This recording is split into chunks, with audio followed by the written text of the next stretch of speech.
Our next speaker is going to be Dr. Tim Goldsmith. Let me get your...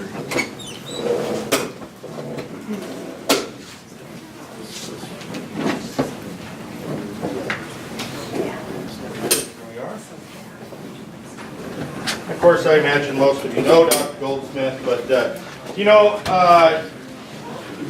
we have compiled a lot of data that has shown that this issue right here is one of the major profit drivers in the cow-calf deal in Minnesota because of our environment, because of a lot of different things.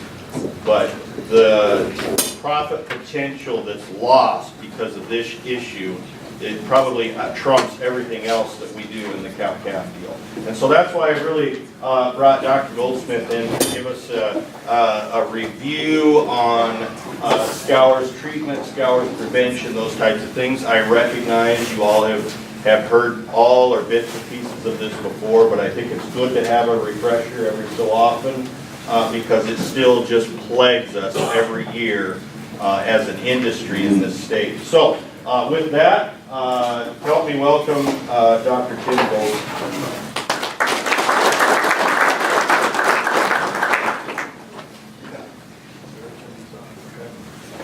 So just a little background on myself. This is, I don't imagine anybody in here knows me. My background is I grew up in southeast Minnesota on a cow-calf hog operation. I was in private practice in Minnesota for about 10 years before returning to university. I currently live in Mingo, Minnesota, and work at the vet college up at the University of Minnesota, along with I'm still active in the home farm in Chatfield, Minnesota. So what I'm going to do today is kind of give you my perspective as a veterinarian and cattle producer on what I've learned along the way along this issue of scours, because like Eric said, it's a really important issue. If we look at NOMS data, on a national basis, it's responsible for, in that 20 to 30% of calf mortality in the first 21 days of life. And everybody knows how much a dead calf is worth, right? To do that, we do all this work to get them on the ground. We need to keep them alive and keep them going to do that. So to do that, I'm going to kind of go over from a big picture perspective, talk a little bit about the pathogens, go over treatment, and spend most of my time on prevention and things along that way. As I've gotten more, gone from practice back to university and more over a bigger picture role, I've really become a bigger proponent of prevention, because when we have to treat them, that means it's broken, right? Something went wrong when we get to that point. The more we can keep from getting there is really important, so I'll spend a lot of time there.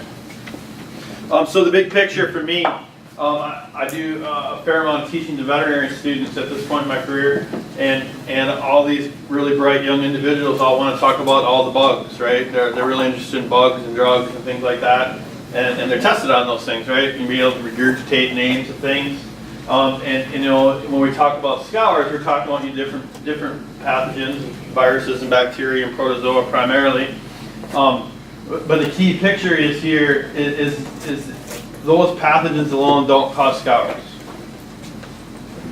They don't magically end up in your calf, right? They have to get to your calf in order to cause things.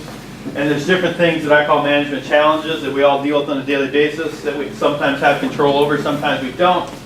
Dealing with the dam and nutrition and failure of passive transfer and the environment and the issues that Mother Nature provides us on a daily basis throughout the calving season. All these work together, and it's a combination of these events that end up with the issue of clinical calf scours.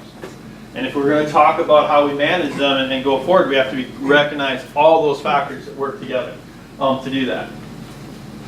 A little more on the infectious agents of it. If I went to the D lab and asked the pathologist at the diagnostic lab at the University of Minnesota what they see, this is something around this different breakdown is what they're going to tell you. A lot of crypto, rota, corona, and then salmonella and E. coli. And then I think the key thing here is a significant portion of their combination of any two of the above, right? And this is just what they see to do that. And if we keep that in the back of our mind and just kind of set the stage here for you as we go forward, when we think about how those different things affect the calves at the ages of their life, like I talked about, I like to think about the first 21 days of life when we're talking about calf scours. And you can see our E. coli's are really early. chronic E. coli is kind of a different condition that can happen throughout. A Clostridiums are in the middle, and in our beef calves, this is a rare event in my opinion. This is more of a dairy calf issue dealing with feeding and how we mix our milk replacers. Our rotaviruses are in there the 1 to 2 weeks. The salmonella is a little later. Coronavirus is early on, right on through. Crypto takes about 5 days of the life cycle of that protozoa to be effective. So if you're dealing with calf scours in the first 3 days, it's not crypto probably. And these time frames all become important in how we think about managing them. Coccidia actually falls out of my calf scours considerations because that's a 21-day or older type bug. It takes 21 days for the coccidia life cycle to go through. So the day you have a clinical coccidia case, your exposure was 20 to 21 days ago when that happened. It takes that long for that bug to work through there. So we don't see that in baby calves. It's an older calf issue, and it is a significant issue in some of these month-old calves, but it's not a baby calf issue in the first 21 days of life. So just recognizing all those together and those timelines is helpful as veterinarians to think about that, and as you guys to think about that. As I put that together clinically, and how this all comes together, and if I have to come out to treat a scouring calf for you today, I don't really care which pathogen it is for the big picture, right? Because all these things together, regardless of what pathogen is most commonly going to result in these symptoms, right? Dehydration, acidosis, different electrolyte abnormalities, a negative energy balance, and then hypothermia, and that can be primary or secondary, depending on the situation to do that. And one thing to remember when we're treating calves is these two up here are what we kill calves from. The pathogen does not kill a calf. In most cases, most of the time these calves are dying from dehydration or acid-base abnormalities, or they're starving to death. It's how calves die. Acidosis is a big one. This is the condition that causes those calves to be depressed, lose their suckle reflex, and just be flat out comatose. That's related to the acidosis of the pH balance in the calf. To do that, and the combination of those things. So when I think about treatment of calf scours, this is what I'm treating. I'm not necessarily treating that bug, I'm treating the symptoms of that bug to do that. And also we can't forget hypothermia down here, right? When those calves are cold, they're cold, and we got to work them through that. And I'll come back to negative energy balance a little bit too. So when we talk about the treatment of what we're going to do, treatment of calf scours revolves around the use of fluids to correct that dehydration and acid balance abnormalities, and that's either going to be through oral fluids or IV fluids. How many here can tube a calf? It's a good skill to have if you got calves on the ground. I can remember killing my first calf when I was about 12, trying to tube it, put it down the wrong hole. It doesn't work real well. But we all live and learn through those things as we do it. But my key here is treatment for calf scours is this. First and foremost and primarily, this is what will save calves. We'll talk a little bit about antibiotics and how they fit. But this is what we're trying to do, and we want to replace those fluids. We want to correct those acidosis and those abnormalities, and correct those electrolytes. We provide a little nutritional support, and then we want to provide warmth. Right? One of the best ways to warm up a cold, chilled calf is from the inside. Right? We put warm fluids in a calf. We don't put cold fluids in a calf. We put warm in there. We can put them in our hot boxes and things like that. That helps. Warming them up from the inside is extremely effective, right? As we do that, and that's a big player to do those things as they come in here. As we're thinking about correcting our acid-base deficiencies, when I talk about oral fluids, I'm not talking about some of the just electrolyte formulas. We're talking about formulas that have an acetate or a bicarb or some sort of a buffer in those are really effective in helping us do that. And the same thing when we apply our IV therapy, we're putting buffers and things like that to help correct that along with our just electrolytes to balance those. I put this slide in here because being able to recognize how dehydrated a calf is a really important tool. So this is just a very basic but very effective guideline of dehydration. And you can see over here on the side, and skin tenting is an important tool to have as a producer, right? Everybody can pinch the skin on their neck and it goes back down, right? And as you do that to the calf, it's the same thing. If you pinch the skin on the neck of the calf and it stays pinched out there, you're talking about a calf that's in that 8 to 10% dehydrated mode, right? The severely dehydrated calves, and the depression will come with that.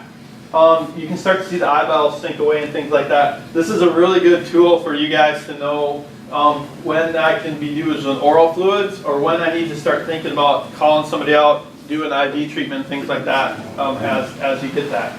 Kind of a rule of thumb is if we get to that 8 to 10%, we need to be thinking about IV therapy because we just can't get enough oral fluids in there to do that. And that's an important tool for you guys to help gauge what do I need to do. This is just an example of what we call a fluid algorithm, kind of a decision tree of how to work through that. And just as for an example to you guys, as that dehydration goes up, we have more fluid involvement. You got a comatose down calf. You may not even worry about skin tendon. He's too far gone. We need to get some more fluid in that. And then the other key thing is here is even if you have somebody IV a calf and you get it back, we need to make sure to maintain that fluid because they may still have diarrhea, right? And once we get them back to that point, following up with oral fluids is important to keep them and get them back there. We've got to put in more than they're putting out the back, right? We got to balance that up to do that. And that comes through. Antibiotics to scouring calves. If we're thinking about the different pathogens we're talking about here, these two here are the only ones that are going to be affected by antibiotics. And they're in the lower end of our percentages. That being said, if you really look at the data and you look at what's going on in these calves, they have a malabsorption or hypersecretory damage to their guts, right? And when that damage is to their guts, their gut walls are open, right? They have open damaged cells. And depending on the environment, that opens them up to have a bacterial overgrowth and then opportunity for those calves to get septic. And they get a bacterium and septic to those damaged guts, primarily due to E. coli. Whether or not that's a K99 or enterotoxic E. coli that cause primary disease is different. And if we think about that, it, in my opinion, justifies the use of antibiotics in treatment of calves with scours. Now, when I say that, I also told you that the #1 treatment for scours is fluids, right? So antibiotics for scouring calves is part of the treatment. It is not the treatment. If you go out there and needle calves with an antibiotic that are scoured and severely dehydrated, they will die at a high rate because you're not treating the symptoms, right? You got to treat the fluids. And where antibiotics come in, unless you're dealing with the K99 E. coli early on, and you're talking scours in the first 2 days of life in those situations, antibiotics are indicated, in my opinion, to help cover them and treat the septicemia of those calves. That will happen in a high percentage of them to do that. So if you think about that, this is kind of some of the things we think about. If they got systemic side illnesses, which is dehydration, lethargy, fever, or blood or mucosal sheds in the stool, which indicates they have gut damage, those are at a higher risk for bacteremia, and those calves would indicate antibiotic treatment, in my opinion. Parental administration, aka injectable, is preferred to oral, just because if we're looking at a septicemia, those are going to get into the whole animal better than oral. They may not be absorbed orally. And that's ideally a gram-negative spectrum bactericidal. And remember, there's no antibiotics labeled for this on the market that I'm aware of, so this is extra label drug use, and this should involve your veterinarian to get these drugs, right?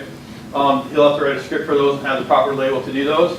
And having that relationship with your veterinarian will help get you a treatment protocol specific for you to do that. So this is just kind of my overview on the treatment side of things. I'm going to wrap that up with the issue of feeding milk. I think this is a really important issue that is oftentimes misunderstood or is an opportunity to improve. We need to remember that newborn calves are born with about 48 hours of fat reserves. Meaning if they don't eat in 48 hours, they will die because they run out of fat and there's no glucose to run the brain. And they will die. A lot of calves that I post dying from scours, a high proportion of those have actually died from starving to death.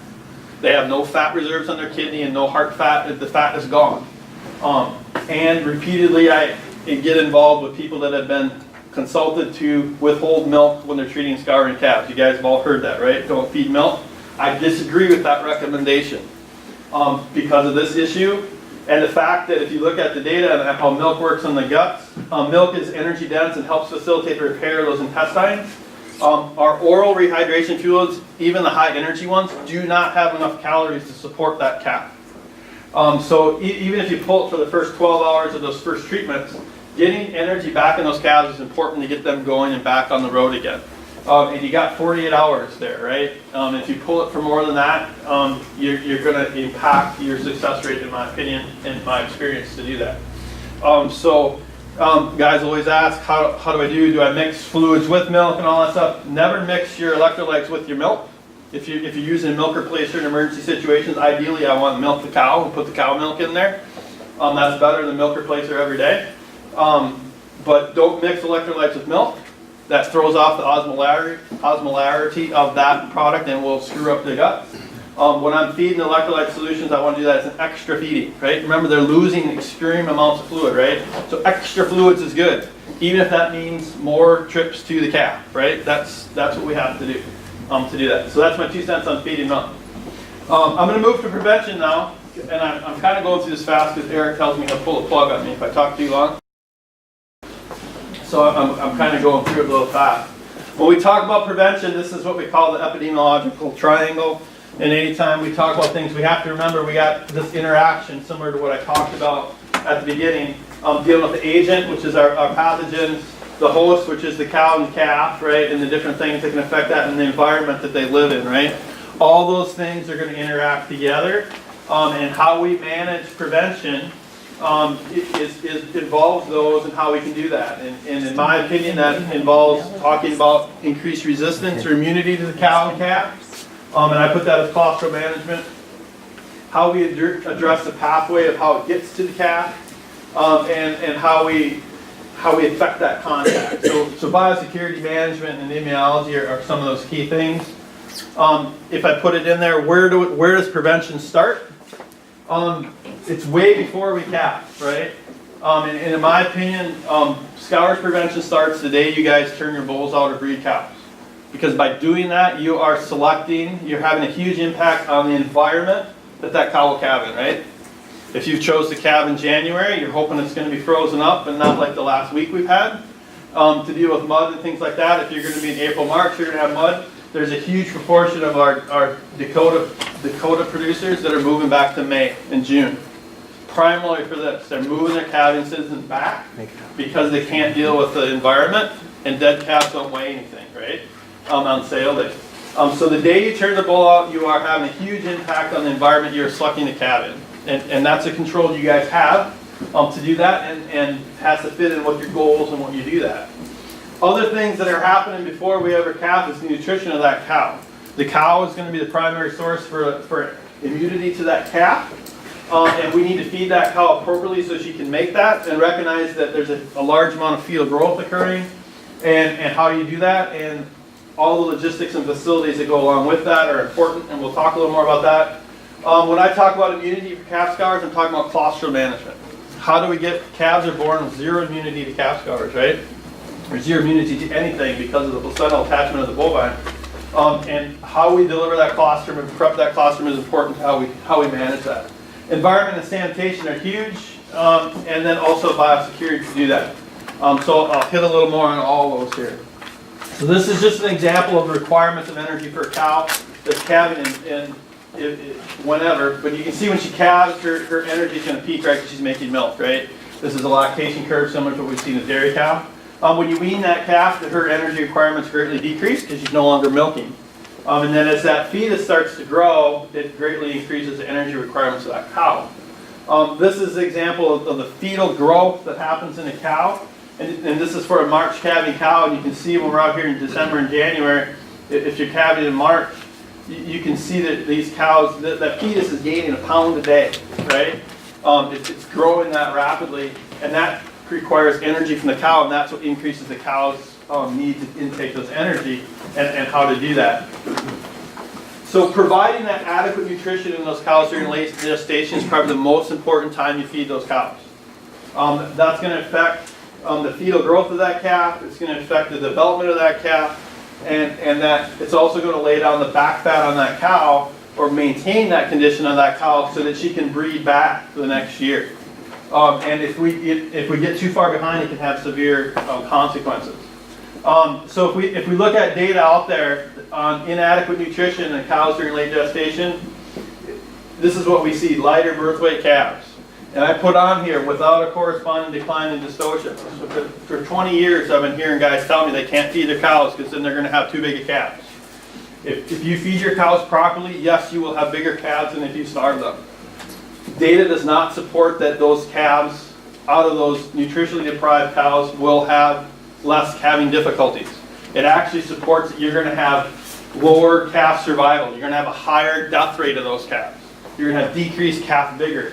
You're going to have increased rates of failure of passive transfer because the cow doesn't make the colostrum, and then overall just poor production out of those calves. So this feeding of those cows that last 2 months prior to gestation is the most important nutrition for that cow.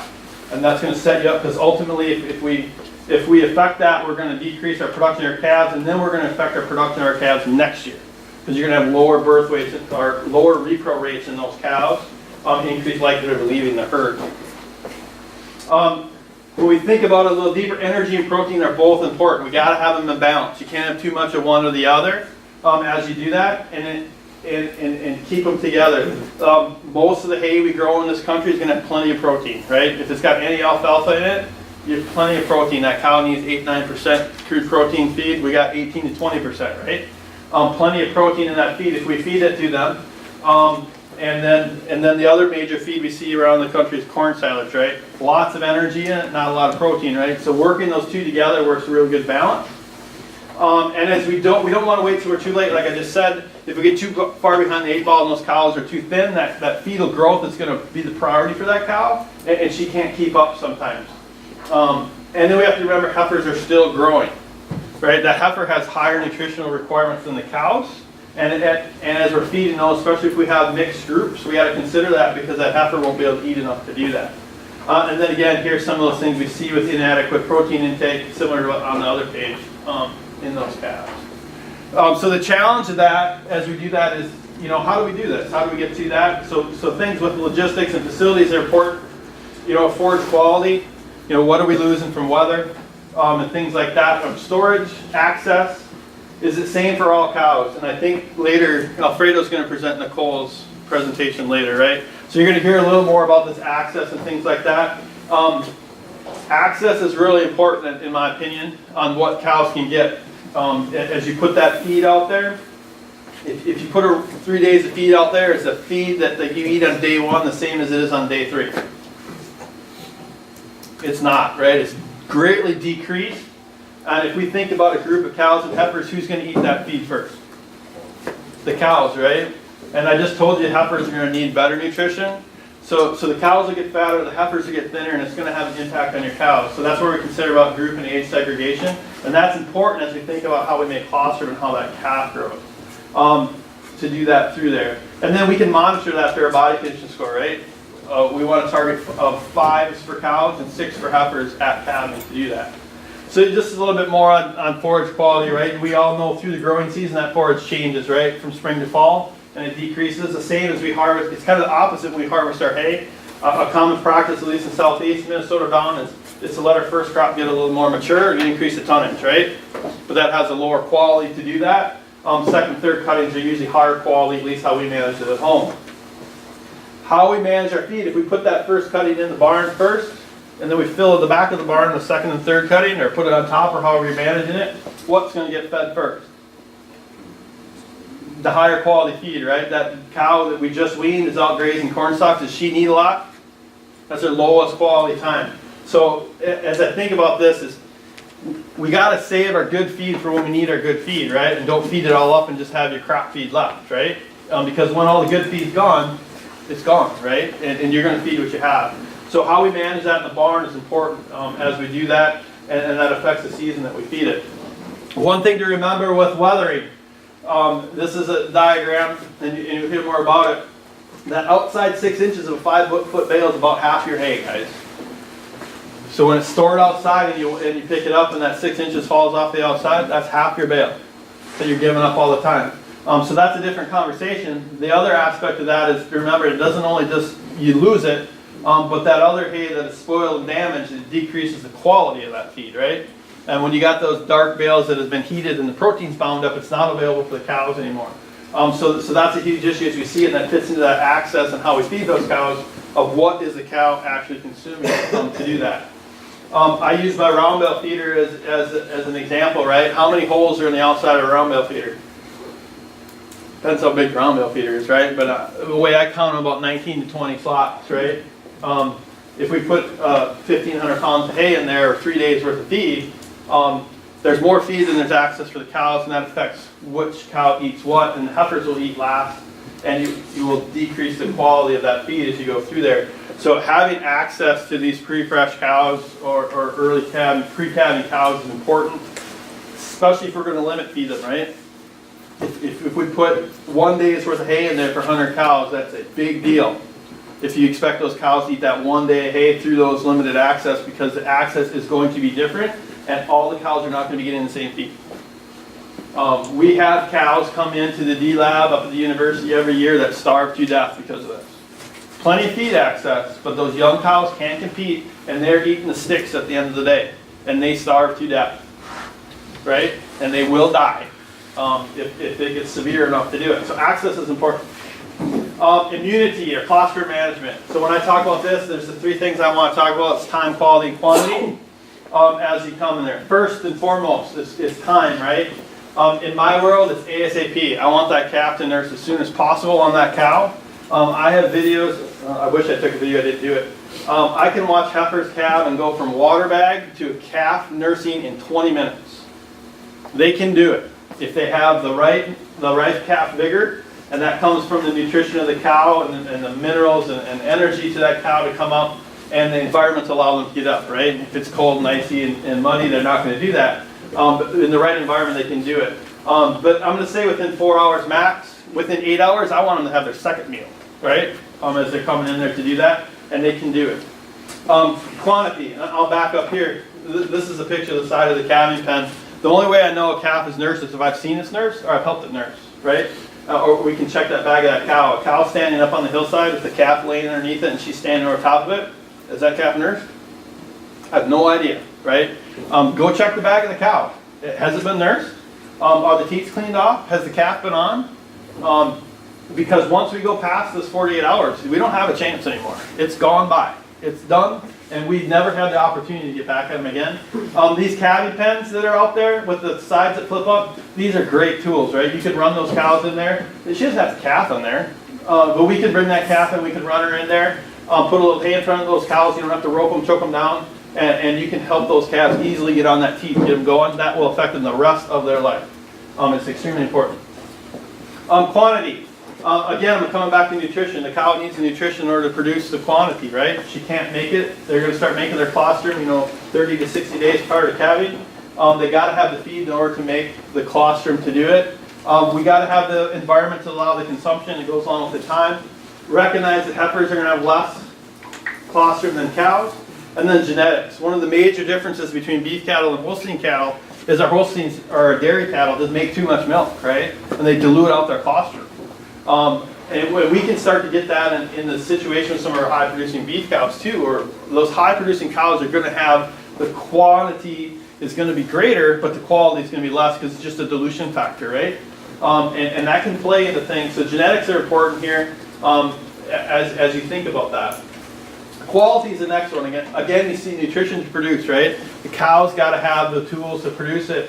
Heifers are usually going to have less quality than cows. And then this is where vaccines come in. There's a reason I put vaccines last in this. Because everything I talked about ahead of this need to happen for our vaccines to work. Right? We can't go give a vaccine to a cow and not feed our cow and not get our calf to nurse. It will not equal protective immunity for that calf. I don't care how much antibodies are in the milk. If the calf never consumes it, it does not work. So as vaccines fall in here, the issues I have with vaccines, they're used as a crutch. To say, well, I vaccinate my cows for Scours, so all this other stuff's good. It's not, you guys. You have to do all this other stuff first. And the vaccines are a tool that help us raise that level and that quality one more step up, right? It helps prevent that. Questions are, do you need the vaccines? It depends on your exposure, right? If you never have the exposure, you have a lower level immunity you need, right? What we can't control is the weather, and we may have higher exposures than we're dealing with. And once the time gone by for vaccines, we can't go back and give that. There are some oral vaccines we can give to the calves, but the primary ones that are going to be valuable are going to be through the cow, in my opinion. But recognize those are a tool that are part of the solution, not the solution, to do that. Environment and sanitation. Like I just said, level of immunity needs to be needed as a result of the level of exposure. The ground, then the udder and the belly of the cow are going to be the first exposure for the calves, right? That first meal of the calf on that udder, if that udder is covered in manure, it's going to be a first meal of manure, right? And how we manage that environment specifically for those areas is really important. Remember our pathogen accumulation. With scours, cows are the source, right? The cows are kind of be what seed out the environment. They have a low level of it all the time. Calves are the amplifiers or the multiplier. The level of pathogens shed by a calf are millions of times what a cow is, right? So that sick calf sheds high amounts of pathogen into the environment, and how we manage that becomes important. This is the best definition of mud I've ever seen. It's manure, urine, and a little bit of dirt, and you guys can all appreciate that as you go out there to do that and where that fits in things. And that's a key thing to remember when we're dealing with the environment, right? So if I look at this picture, which normally in the end of January would be what we see outside, not this year. How much manure is in that picture? A whole lot, right? There's 2 months worth of manure built up there. It's frozen, built up, frozen, built up, frozen, built up. If this is my cattle yard that I'm a calf in, and then in April it warms up, I just brought a whole bunch of manure to play, right? That's not there. So as we think about how we use our yards, does this need to be in this yard? I'd rather it be out in the cornfield, to be honest with you, and let the cows haul themselves. Do the cows need to be in that calving yard all winter long, building up that manure? Depends on your situation to do that. What do you see in this picture? This is a question I always ask vet students. They come up with all kinds of ideas. Just in essence of time, I won't make you guys ponder it. The biggest thing I see in this picture is a gate. Cows don't need to be in this yard all winter long. We can put a gate across it, and now we just save that, and we have a clean environment that we can use for calving. And we can do that. That can be a cornfield, it can be bean stubble, it can be a 20-acre pasture or grass trap, or it can be a yard in the situation to do that, right? We don't need to let cows be everywhere all the time. We can save some of it to be clean, and that helps us in our calving situation for scour management in the beginning. So kind of key messages for that is don't calve where you winter your cows. If you have the ability to winter your cows out in the field in a different lot versus where you calve them, that's going to greatly help you with pathogen accumulation, how you manage that, and the manure associated with that. Have the ability to feed cows in a somewhat clean environment. Everybody's got the experience of that round bell feeder sitting there, and the wasted hay is kind of built up around it, and it creates what I call a moat. And in the spring, that's filled with water, right? What's the lowest appendage on a cow? What's the first thing that dips in there? Her udder, right? The first thing we don't want dipping in there, right? So the ability to create an environment where we can feed those cows where they're not contaminating themselves. Do they have to walk down through the gully and the water to get to the water tank? Where they're trudging through that all the time, because that manure on their legs is also going to get on their udders too, right? The goal is to keep that belly and udder clean, because that's where the calf is going to first go. Round bell feeders on mud are bad news because we get that moat situation. We need to move them and provide some hard surface underneath those to do that. Access to a dry place to lay down is important to do that. And if we're going to do that depending on the environment, it's going to involve bedding. If we're going to bed cows and create bedded packs and have things, we probably need to be able to remove the manure, right? We got to be able to haul manure. That's not always easy to do that. And are we using calving pastures and grass traps? Corn stalk stubble that's been kept off of, things like that are all nice places. Calving pens. Does every cow-calf pair need to go through a calving pen? I prefer never to touch them unless there's a problem. Now, if you're a seed stock guy and need to do other management things, that's a different situation to do that. But we've done herd outbreaks where we couldn't get our hands on it, and a lot of times the common denominator is that calving barn, right? That's what everybody goes through, and you seed everything out. And then the ability to segregate calves by age to prevent the multiplier effect, right? if we can get those older than a week old calves away from the newborn calves, or any sick calves, it greatly decreases that pathogen load to do that. Biosecurity is a key point as well. You can go, the Zimbrota sales barn guys were in the audience last night, I got to pick on them, right? You can watch the cattle markets and those colored wet calves increase the value by 2 to 3 times every spring. Why is that? I know why it is, because I used to do it. That cow that loses her calf is extremely valuable to get another calf on her, right? For her as a cow. But bringing in these foster calves that are from somewhere else with unknown history is extremely risky to everybody else on your farm, right? So bringing in those nurse or foster calves, trying to populate those internally, that's a huge biosecurity risk for Scours. New cow-calf pairs that come in, and then any cows, heifers that are close to calving. The big issue with these is every farm has their own specific pathogen load, right? And when those cows live in it every day, they build specific immunity to that. When you bring in another cow that grew up, that has lived in another environment, they may not only have different pathogens they can bring you, but they may be naive or immune, or not exposed to your pathogens, right? And then when you expose them to it in that calf, you all of a sudden have a case of Scours. You've just created that multiplier effect, right? And then you just raise the pathogen load on your farm for everybody else, and that may affect the immunity level you need to protect your calves, right? So those are huge risk factors. And then where does sick calves go? Where do you put that scouring calf? Yeah, you're right. That's the answer. It goes in the calving pen, right? You put that sick calf in that calving pen, he's poops all over the place. Are you able to get that cleaned out for that next calf that's born in there? That may be one that you pulled, that's stressed, didn't get good colostrum. You just created a cycle, right? So can we put sick calves somewhere else rather than where we're going to expose our next population born? So I'll just wrap you up with a couple of pictures here before Eric pulls the hook out. What do you see in this picture? And I won't make you answer, but this is a round bale feeder up here in the corner, right? Who's standing around that round bale feeder? All the old fat cows. Who is this over here? That's our heifers, right? And I see this all over the country, right? And I drive around and I watch it. And then if I watch this over the winter, I can watch the body condition go off these heifers, right? These heifers are to a point where they will not even try to eat.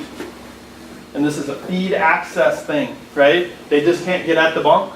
Those old cows just beat the crap out of them until they're done. The heifers will sit over here. And we do experience situations where those will go to a point where they will get to a point where these die. Because they can starve out, right? Now that's extreme, right? Because they'll go pick corn stalks and eat corn stalks. But even at a lower level, that it's affecting the nutrition of those, right? Are they going to produce good colostrum, right? Are they going to have a healthy, vigorous calf? And then are they going to breed? Ultimately, are they going to breed back, right? So this is a really telling picture to me as it all comes through. Here's another picture. This is a round bale feeder. A hay processor, one round bale fits in this. There's 100 cows standing around here. They have 2 feet of bunk access per cow. This has been really eye-opening to me. It creates a uniformity that I've never seen in a group of cows before. You don't have the competition. They don't fight. They know they have access. The other thing we see here, and you guys can probably appreciate, this is not the nicest of days.